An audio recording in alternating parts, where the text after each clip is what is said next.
You're listening to the Cyberwire Network, powered by N2K.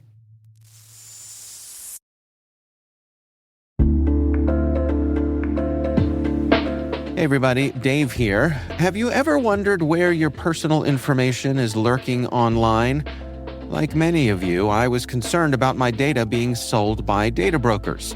So I decided to try Delete Me. I have to say, Delete Me is a game changer. Within days of signing up, they started removing my personal information from hundreds of data brokers. I finally have peace of mind knowing my data privacy is protected. Delete Me's team does all the work for you with detailed reports, so you know exactly what's been done. Take control of your data and keep your private life private by signing up for Delete Me. Now at a special discount for our listeners. Today, get 20% off your Delete Me plan when you go to joindeleteme.com/N2K and use promo code N2K at checkout.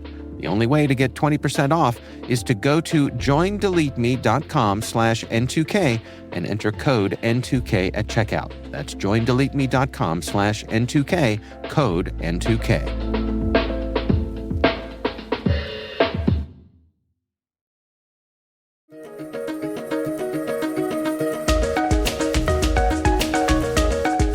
Hello, everyone, and welcome to the CyberWire's Research Saturday. I'm Dave Bittner, and this is our weekly conversation with researchers and analysts tracking down the threats and vulnerabilities, solving some of the hard problems, and protecting ourselves in our rapidly evolving cyberspace. Thanks for joining us.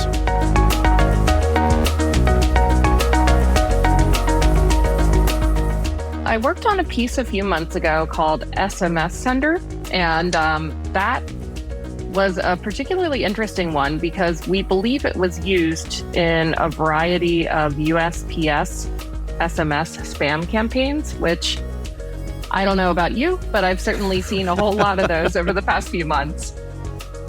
That's Alex Delamate, threat researcher from SentinelOne Labs. The research we're discussing today is titled Xeon Sender, SMS Spam Shipping Multi-Tool Targeting SaaS Credentials.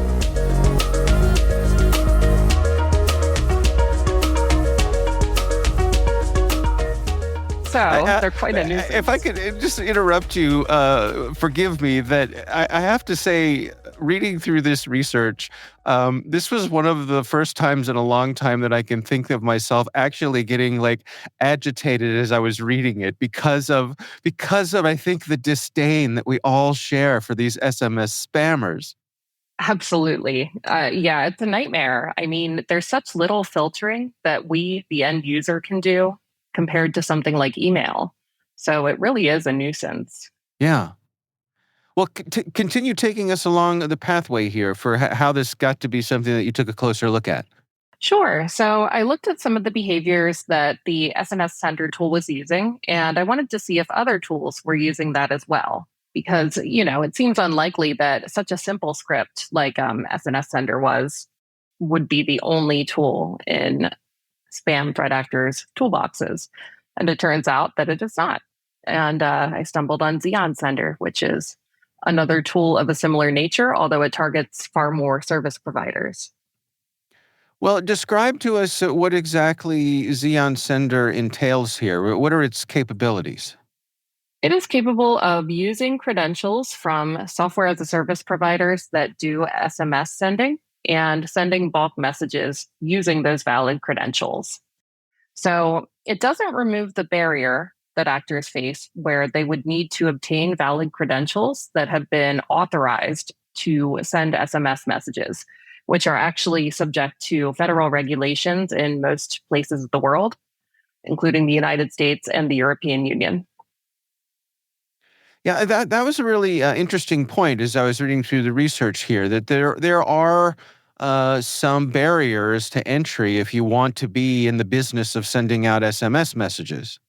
Exactly. And I think that the easiest way to go for many of these actors is most likely to find valid credentials from organizations or individuals who have already gone through the registration process. So is my understanding then that suppose that I'm someone who wants to go about doing this, I want to send out some bulk SMS spam, And I have gathered up some legitimate credentials for some of these legitimate services that do this. Is Xeon Sender then a tool that just kind of fills in that middle part for me? It takes away some of the technical barriers that I might be up against? Exactly. The author or the developer, whoever made this tool originally, integrated several APIs to make it very easy and kind of uniform across the different service providers. For example, all of them require the same basic material, which is an API key, the secret key. In the case of AWS SNS, it requires the AWS region. And there are some other proprietary fields for a couple of the SaaS providers targeted. But overall, it's fairly uniform. You put in the API credentials and then you add the message contents, the type of spam message that you want to send. And then you have a list of recipients. And then it blasts it away. Mm. Take us through some of the history here. You did some digging on a bit of the background. Yeah, so I looked into distribution of this tool, and it was kind of interesting. As many cloud attack tools and general hack tools are distributed, it was found on Telegram. It's been credited to multiple authors who made absolutely no changes to the code that are material. They really Right. just slapped their name in there. No honor among thieves. Exactly. A payday is a payday, I guess. That's But right. yeah, I guess they're building that brand. But I also found it on some hacking forums. There was one where the administrator had kind of lauded it and given it lots of praise, saying it was a very useful tool. So it's been out there for a while. So I think it's reasonable to believe that it is an effective tool and that people are using it. And, as we've mentioned before, we certainly get enough of that SMS spam. It's happening. Yeah. Has it evolved over time? Have they added any sophistication, or has it stayed pretty much the same? This is where it's very unusual to me. It has stayed effectively the same. There's been no updates to make it a better tool, even though, just me as an amateur dev, a reverse engineer looking at it, I could see some serious improvements. They've made no effort to do that. Interesting. And how do people pay for the use of this? Well, as far as I can tell, they have all been open source.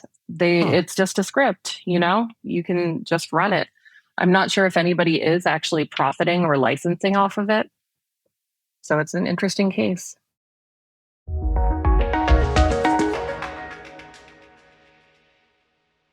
We'll be right back. My dad works in B2B marketing. He came by my school for career day and said he was a big ROAS man. Then he told everyone how much he loved calculating his return on ad spend. My friends still laugh at me to this day.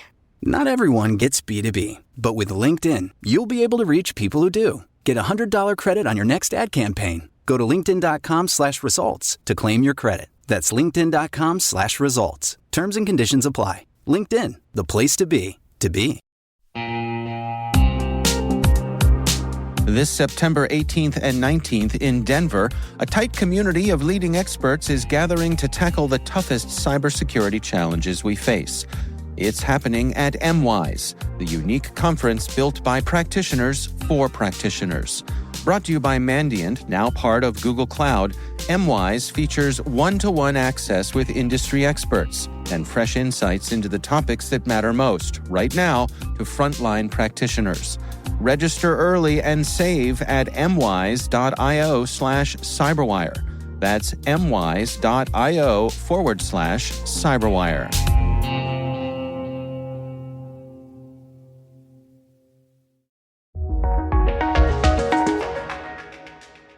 I have to say the screen grabs of the interface that you posted here takes me back to the 90s, I guess. It's about as bare bones, as straightforward as you can get.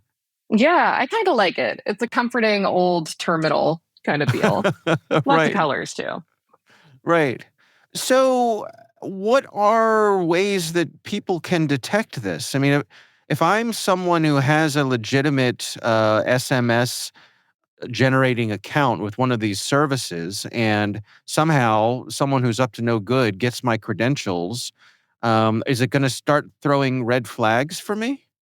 Hopefully it will. It really depends on the service provider that you're using. And I don't have exactly have visibility into every service provider's detection capabilities. But what I would look for if I were a defender in this position is looking for changes to sending quotas and looking for lots of activity, sudden spikes. There should also, in theory, be, I think it would be plausible that organizations would have lists of customer contacts that they would use for legitimate bulk mailing campaigns. And perhaps this would deviate from those norms by sending to numbers that were not listed in your customer relationship management software. So again, this is kind of abstract thinking, but if you're an organization like that, maybe you could set some alarms for a whole bunch of activity to numbers that were not associated with existing customers. Mm. Do we have any sense for who was initially behind this, or perhaps even what part of the world this came from?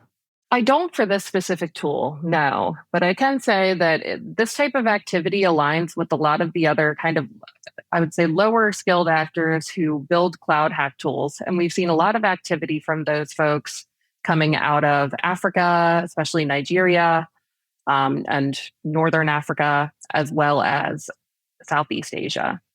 So lots of developing world activity.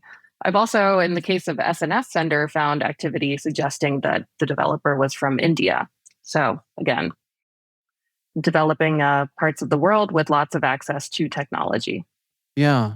There was some additional functionality in here that you noted, like the ability to check accounts and generate phone numbers and things like that. Can you take us through how that functionality fits into the usage of this sort of tool? Sure. So there is an account checker tool that will just validate the credentials. For example, maybe an actor finds a list of a whole bunch of Twilio credentials. They can then use that module to validate whether they are good credentials before trying to blast out a campaign and possibly setting off alarms. There's another tool that is a phone number generator, which is effectively brute forcing phone numbers. If I were an attacker, that would not be my first choice. But I suppose if you are already exhausting all of your lists of legitimate phone numbers, that could be a valid route to take.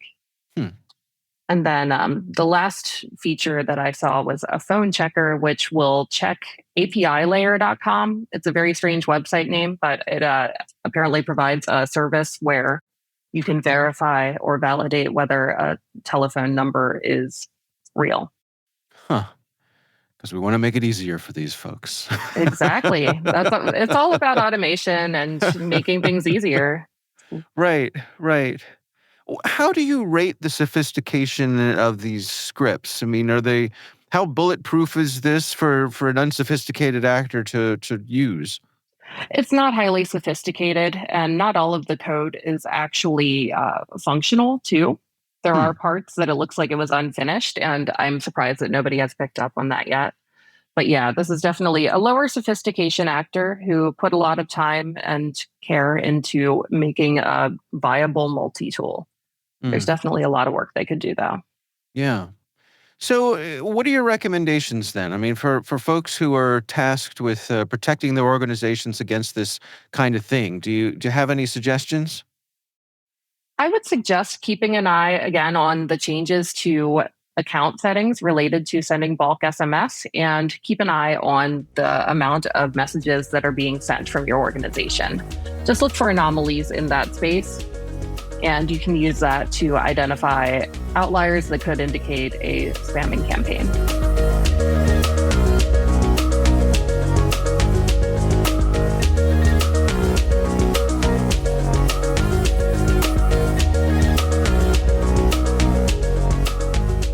Our thanks to Alex Delamate from Sentinel-1 Labs for joining us. The research is titled Xeon Sender, SMS spam shipping multi-tool targeting SaaS credentials. We'll have a link in the show notes.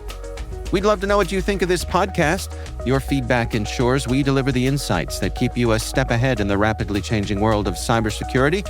If you like our show, please share a rating and review in your podcast app. Please also fill out the survey in the show notes or send an email to cyberwire@n2k.com. We're privileged that N2K Cyberwire is part of the daily routine of the most influential leaders and operators in the public and private sector, from the Fortune 500 to many of the world's preeminent intelligence and law enforcement agencies. N2K makes it easy for companies to optimize your biggest investment, your people. We make you smarter about your teams while making your team smarter. Learn how at n2k.com. This episode was produced by Liz Stokes. We're mixed by Elliot Peltzman and Trey Hester. Our executive producer is Jennifer Iben. Our executive editor is Brandon Karp. Simone Petrella is our president. Peter Kilpie is our publisher. And I'm Dave Bittner. Thanks for listening. We'll see you back here next time.